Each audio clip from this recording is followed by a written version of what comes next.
All right, so we're at the last day. This is the last day for Packet 5, Class 27. We are, tomorrow we're going to do, our session will be making the video key. So I'll make the video key for take-home test for 5B. I have this segment, Where Are They Now? I showed you one of these pictures before, but here's a new one. All right, it's new to you, I guess. These, they came back one day to visit, but these were all pretty much same generation, some a little older than others, but these were all a lot of my robotics kids, but also physics kids like you and AP Physics. That's Kevin Catrone. Kevin Catrone is now working as a the reason I show you all these is I want you to see where you're going to be in 10 years. If you fit the pattern of most physics students that do well, you end up becoming very successful. Kevin's a software engineer, works in Seattle for a couple of different companies, making a good living out there. Dane is working for Jet Propulsion Laboratory.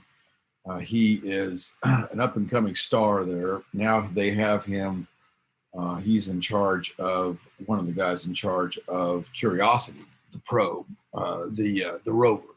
He is operating Curiosity. In fact, there was a thing about him the other day on him, a story on him.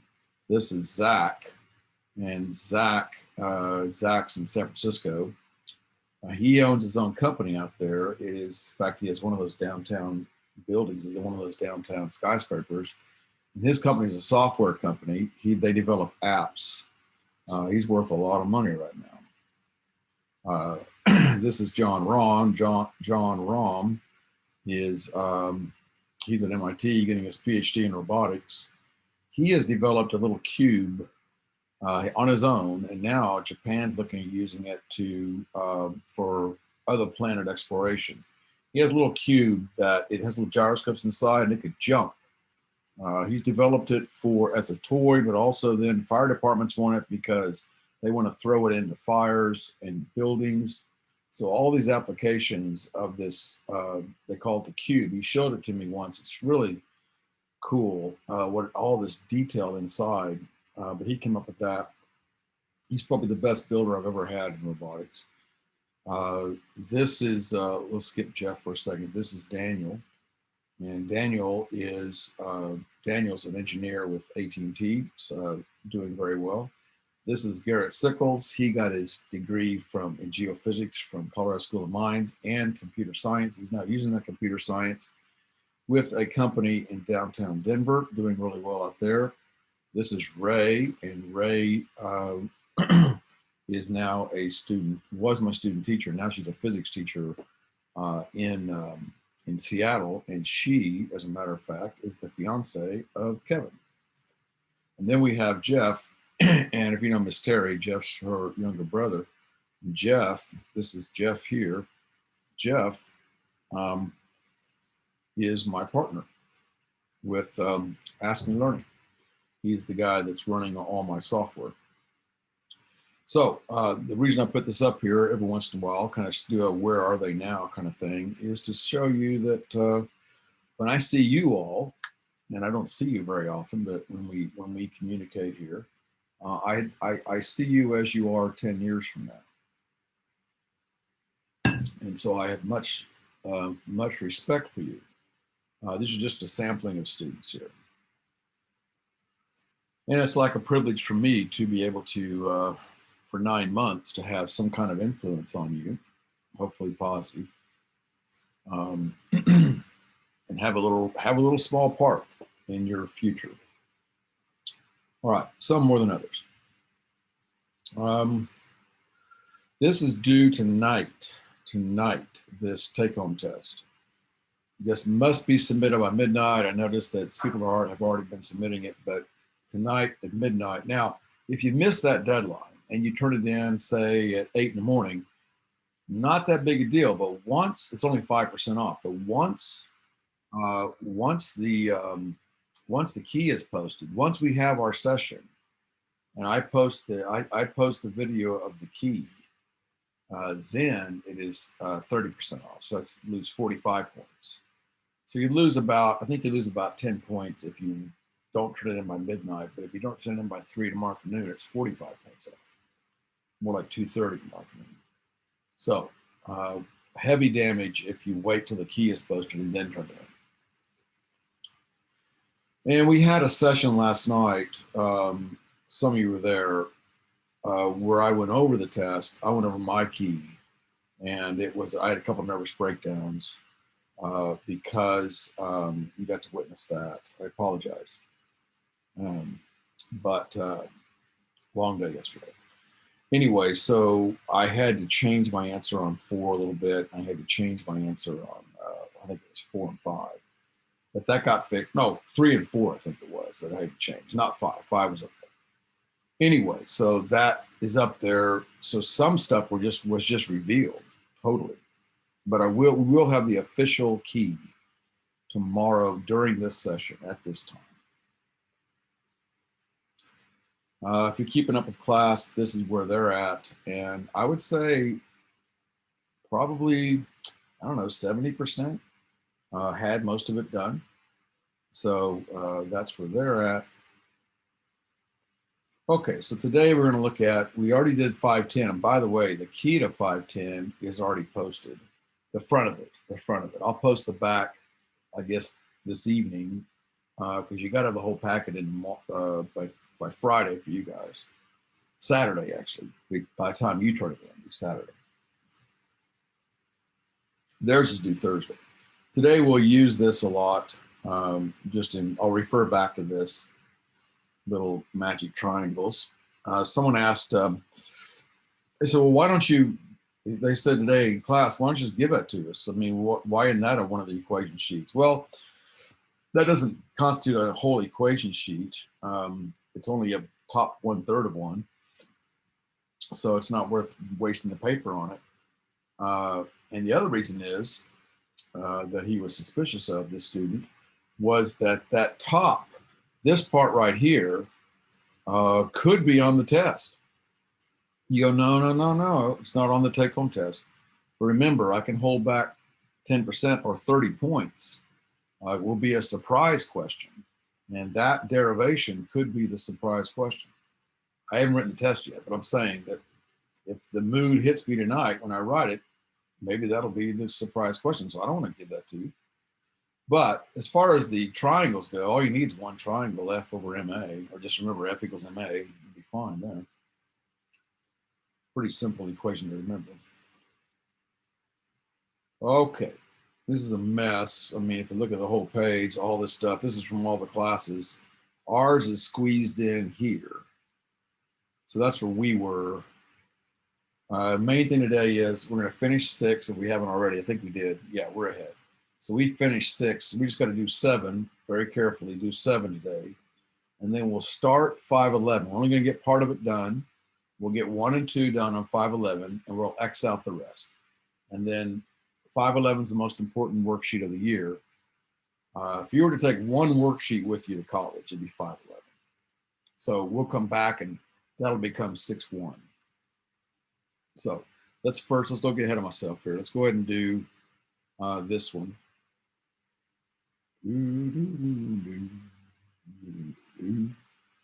Kill that, get that out of my way. Okay, so here we go. I had them go to the board and write for me the free body diagram. So I'm going to pause this and pause the recording. And then while I'm pausing, if you're watching the video of this, you need to hit pause yourself and try and draw a free body diagram of number 7. Okay, so all right, so we're back. So you all have been drawing the free body diagram. And it doesn't have to be, you don't have to get a ruler out. I have some students that like to do that. They like to be precise, but that's fine if that's your thing. We have 2 forces down. We have the mass of the cart. I'll say K for cart. Yeah, I'll say K for cart, I know, G, and then we have the force of the kid, and the kid's much smaller. So we have the M, I'll call sub C for, oh, what am I doing? Huh. C for cart, K for kid. There we go. There's a K in there somewhere. Times G, okay? And if you can give me the symbols and the number, well, MC of the kid, oh my gosh.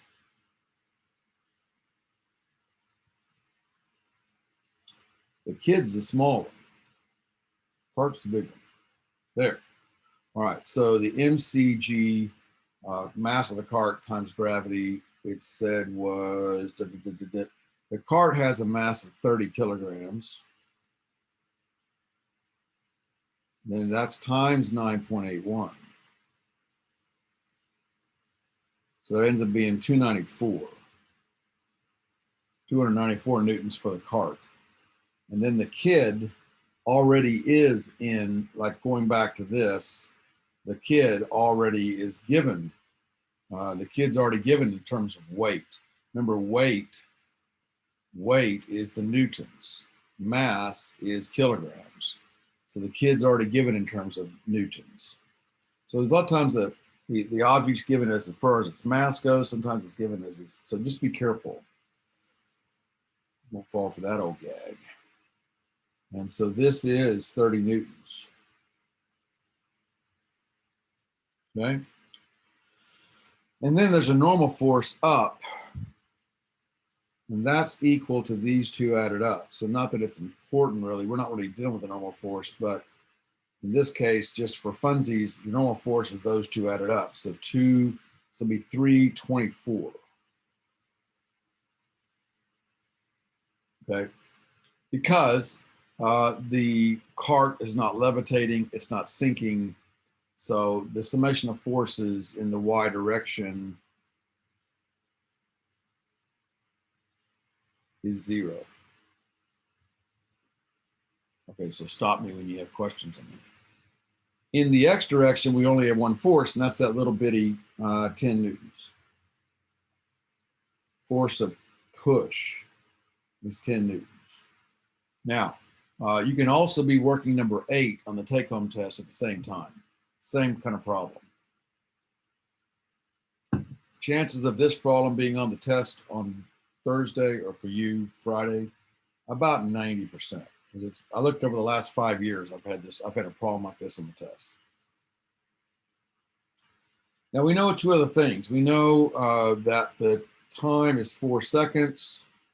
I'm going to add that in a separate color because theoretically or technically speaking, a free body diagram only has forces.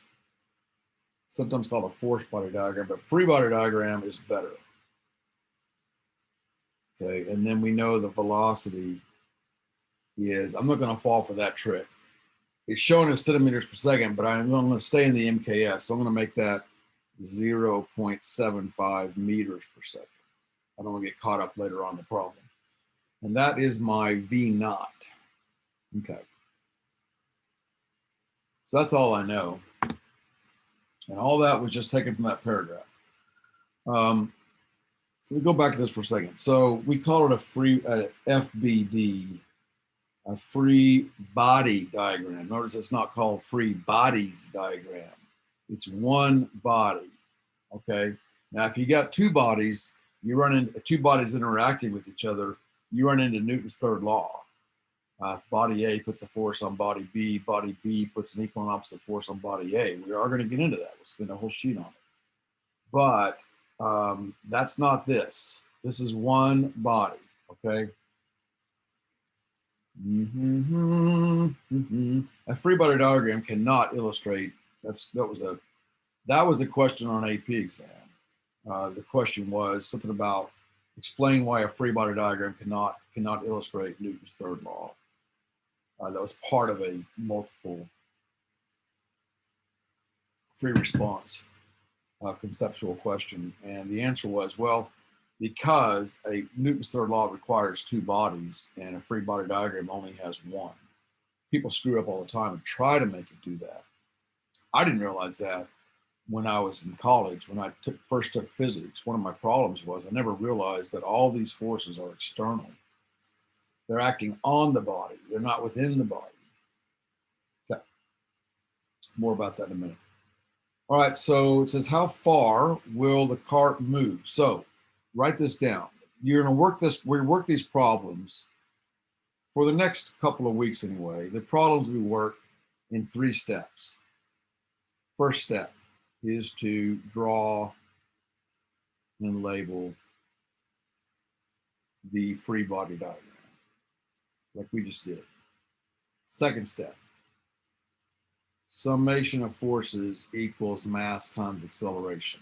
So add up all the forces in whatever direction it is. We'll go and we'll extend that. Sometimes we do the X and the Y, sometimes just one or the other. The third step is normally at that point, if you're trying to do kinematics, then it's usually orange. Orange kinematics, so the orange equations. And that's the way we'll be doing it for a couple of weeks anyway. And then it gets more complicated. Okay. So we go through and now we've got the drawing and we're only looking at the X direction, right? So this is the X direction. So I have my F, I have my, in symbol wise, and by the way, it's a lot like number 8 on the take home. So I have my FP equals MAX. That's the only force in the X direction, right? The other 3 are in the Y direction. But now we got to show, okay, that's in general, but wait a minute. It's really 2 masses. So FP equals M of the cart plus M of the child times A sub X. I'm solving for A sub X. So A sub X is equal to force push over the mass of the cart plus the mass of the child. Okay, so now I guess it's time to throw in numbers. This is going to be 10 newtons. The mass of the cart, mass of the kid, mass of the child. I keep mixing these up. K for cart, K for kid. Okay, K for kid. The mass of the kid is given in the problem, right? Mass of the kid, no, the weight of the kid's given. Okay, so for the kid, we have 30 newtons for the kid, the child. So that's, but I've got to go back here. I've got to take that 30 newtons and divide it by 9.81 because we're on Earth. So 30 newtons divided by 9.81 for the kid.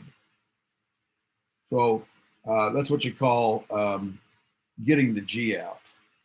Or you can say pulling the G out. I'm pulling the G out of the kid. Pulling the G out. Okay. And then the cart is already in terms of, the cart, yeah, the cart's already in terms of kilograms. Okay, that's good.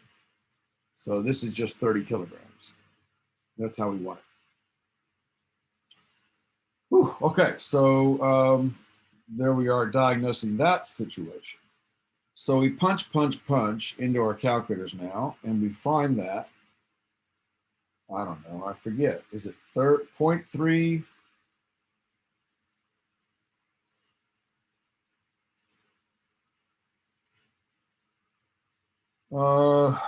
Let's see, 30 divided by 9.81.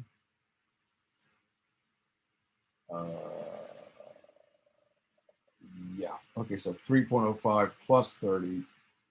So on bottom, we have 33.05.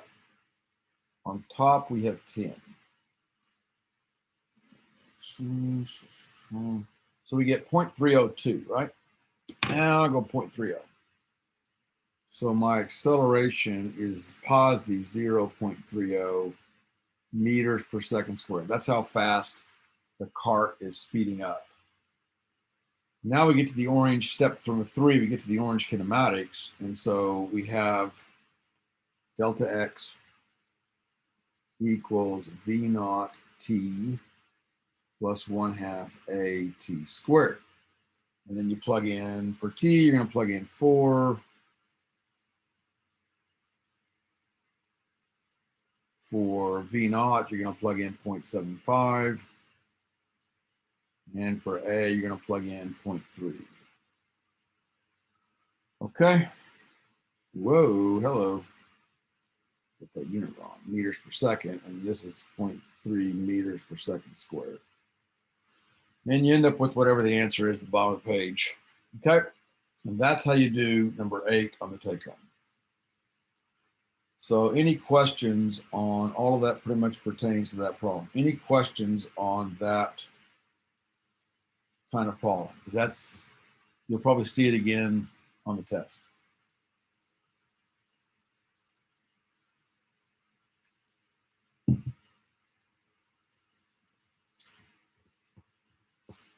Silence.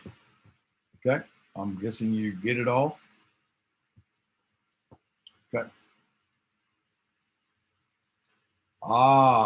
Now why we came today. 511. We're finally at 511. Now, all we're going to get to, though, is we can go ahead.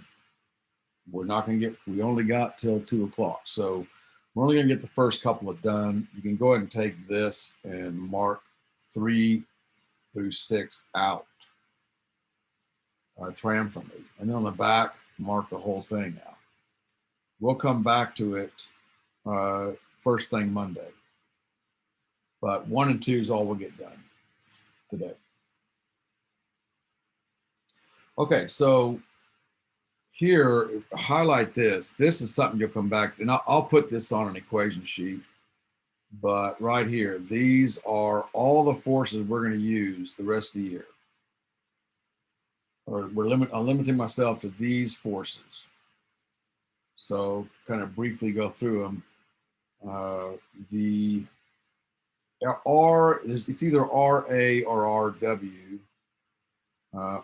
RA is air drag, R sub A, and R sub W. So this is R sub A for air resistance, R sub W for water drag. Different formulas go with each. We'll get to it next couple weeks. And then we have normal force. We talked about that. That's contact. Then we have friction. Notice that friction, the F's are curly. I'm looking at this, a good, really good engineering physics book is Survey and Jewett, and they use how they do it. So I go by them. They're one of the best in the world. So a curly F, because friction's a force, but it's a really complicated force. Friction's got a lot to do with chemistry. Something called London dispersion forces. And we'll spend a half a day on it later on this semester. And then force of thrust, that's pretty much for rockets. You have to have something being expelled out the back, something physical being expelled out the back of your object. And so we'll develop the thrust equation maybe next week. We have mg, we talked about that for weight. FP is a push or pull, doesn't matter in physics, push or pull, same thing. Force of lift, this is if you have like a wing, like Bernoulli's principle is part of it. The Venturi effect causes it, but cars, the way they're shaped, aerodynamics, all that stuff's involved in force of lift. You get a car going too fast, it will start to lift on you.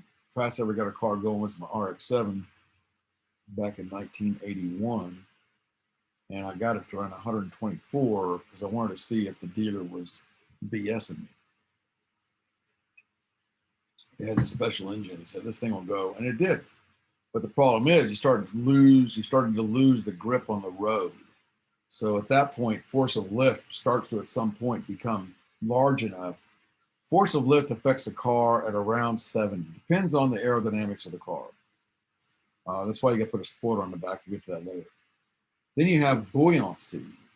And buoyancy is like you take a beach ball, push it down to the swimming pool, let it go, pops up, right? That's buoyancy.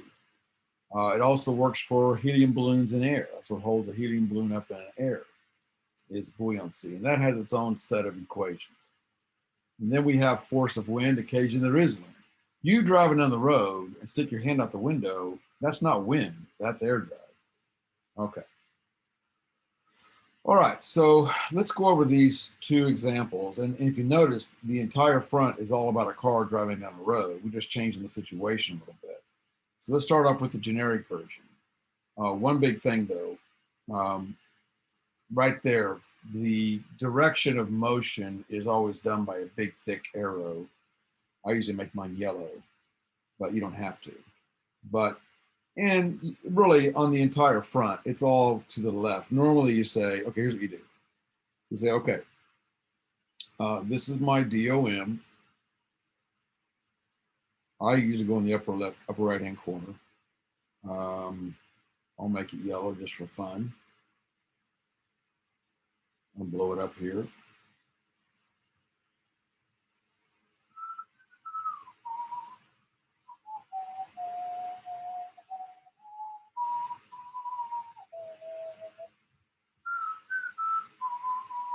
Okay, and then I put a little plus in there just to indicate that I'm saying that that way is positive. There's no up and down movement here, so I don't need to worry about the y-axis. But in the x-axis, I'm going ahead and establish that to the right, which is default anyway. Okay, so we have a car going down the road at 30 miles an hour. It's in the process of accelerating from 0 to 60, but I'm taking a snapshot at 30 miles an hour. So we have, of course, mg, the weight of the car. We have normal, contact with the surface. At 30 miles an hour, they're basically the same. Okay, so that's the y direction. So when you're drawing your y arrows, they need to all match up. Like relatively, the lengths need to be correct. X is a different world, okay? Because X doesn't talk to y. In X, I'll let you do it. I'll give you a minute to do it. In X, you should have 2. You could make a case 2.5 vectors. Okay, so let's pause it for a second, and you figure out what you think. Looking at these up there in the purple, those are your choices. Figure out what you're going to put down for the X. Okay, I'm going to pause the recording for a second. Okay, so let's see what you did. You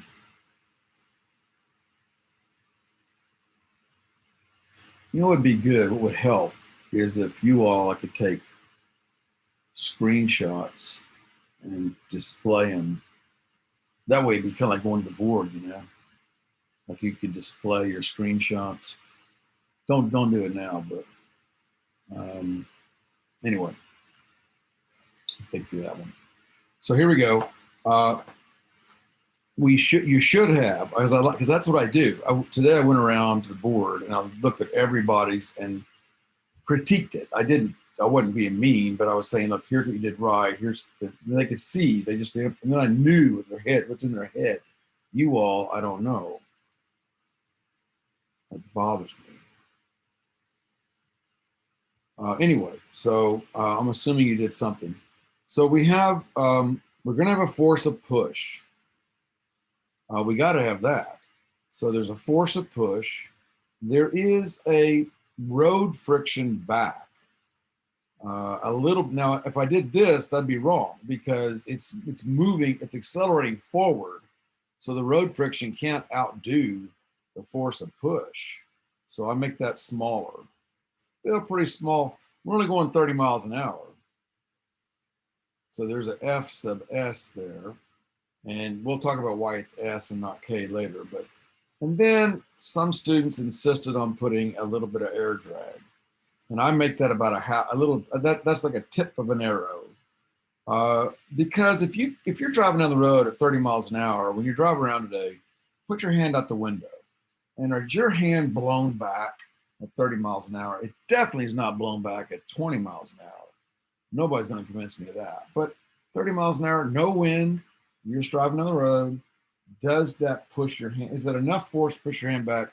I say it's pretty negligible, but if you did it, I wouldn't count it wrong. All right. So that's what you should have for your free body. There's no numbers here. I guess you could put, and I forgot about this today, but you could put, sometimes in the arrow, we will say what the speed is at 30 miles per hour. We'll add on. Okay. Now, all right, so now we do our we do our F equals ma. Well, y is trivial. We're not going to do that. It just says x here. So we're going to do x. So summation of forces for the x, we have FP minus, to the right, direction of motion is positive, minus Fs, that's a retarding force. They call it a retarding force, equals, I'm not going to include air drag, equals max. And that's it. Okay, now these forces, let's go back here. These forces have to be external. And I didn't realize this. Write this down. This is a major deal. There's probably 4 pages of notes that should go with this one worksheet. 4 pages, I'm guessing about 4 pages of notes when it's all said and done. So this is something on your notes. For free body diagrams, for FBDs, this would have helped me tremendously when I first took physics in college. I never knew this. No one ever really told me this, or I just didn't read it right in the book. Anyway, all forces are external. All forces are external. What that means is that you have to have something pushing or pulling on you to get you to move. Like I can't take my hair and pull on my hair and lift myself to the ceiling, right? Newton said that all internal forces cancel. So these have to be external to the body. But I showed the car as a dot. So anything that's internal inside that dot, I can't show on a free body diagram. Yeah, so let's circle each one of these forces and give the source. What is the blue here will be the source of the force. What is the source of the mg? You tell me, what object causes the weight of the car? The ground.